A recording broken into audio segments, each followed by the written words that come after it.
Hello everyone, this is Lisa from Power Wheelchairs for Success. I have a new microphone here today and it's driving me a little crazy. My boom arm is not behaving, but anyway, we'll figure it out. Today we're going to touch the topic of pain.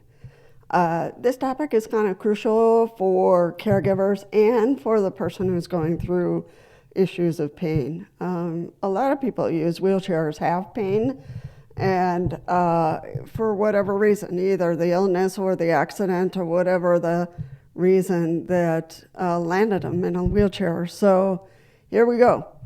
So one, pain is going to change behavior.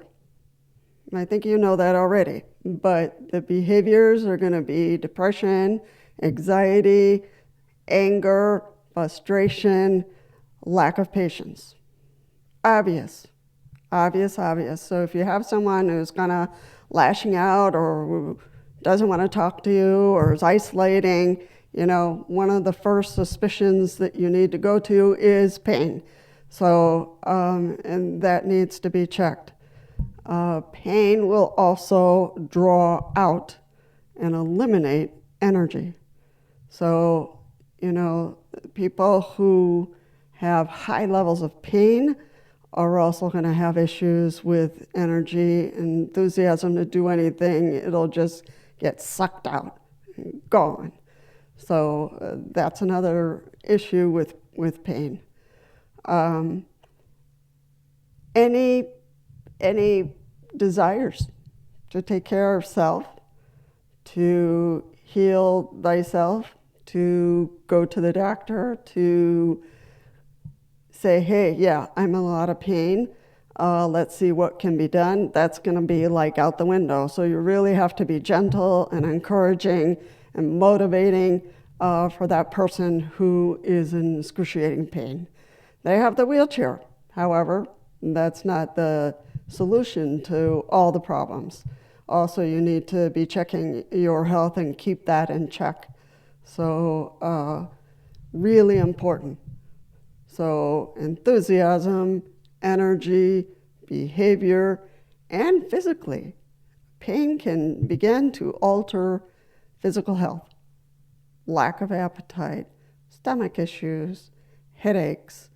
The body starts to resent those high levels of pain. So really important to keep them in check. There is no way around it. There is no magical solution. You absolutely have to make a decision. And yes, I'm going to tackle this. I'm going to go to my primary. I'm going to go see my neurologist. I'm going to go to the spine clinic, etc. Rehab can work.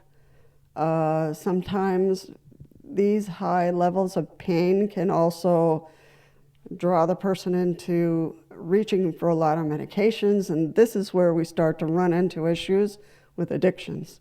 So be careful with that, caregiver, and for the client or the patient or the member to be very careful with addictions. You have to have that right in front of you because the body is going to beg you to fix the problem, and you gotta make good, healthy, positive choices.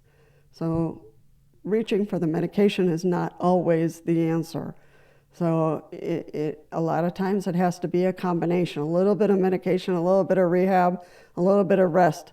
So it's not just one thing. It's not that one magical pill that's gonna fix it. So you really, really need to be on top of that, be honest with yourself. If you're already caught up in an addiction to a medication, you're realizing it, or drinking alcohol a lot, you need to put a break on that because that's going to affect other issues physically.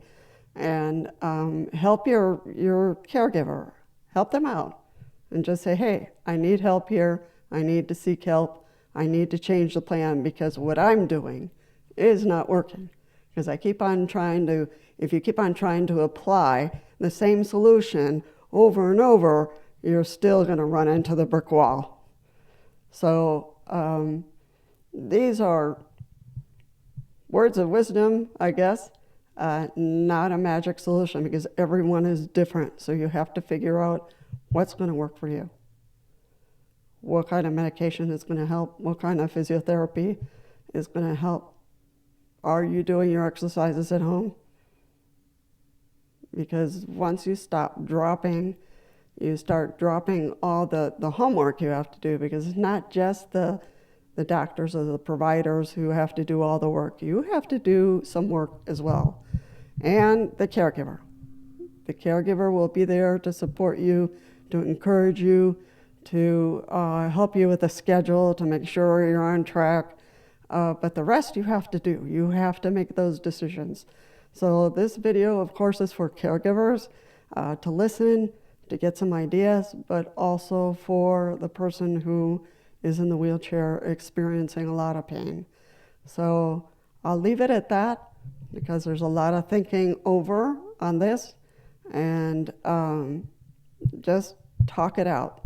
Talk it out, both of you, caregiver and client, and see what could be a good plan for you and for the caregiver, because it is a relationship.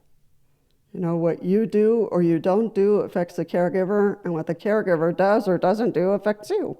So really has to be an honest, heart-to-heart conversation about the pain issue and what would be the best step to, what is the best next step to do. And you can only do one step at a time, not 3 or 4. I know we want to jump over everything and just have the magic solution and get it over with. Shoot me, you know? And, you know, something that you have to be very aware of is the higher the pain levels, suicide thoughts can come around. So, and that could happen to anybody. Doesn't necessarily have to be mixed in with behavioral health. Just the high pain levels can drive you up a wall and through the roof. So you don't want it to get to that point.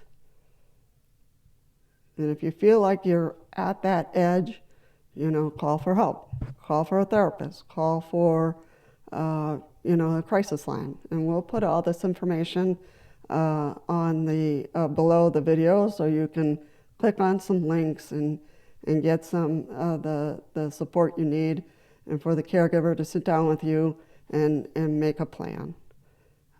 Don't let that pain run amok and ruin your life.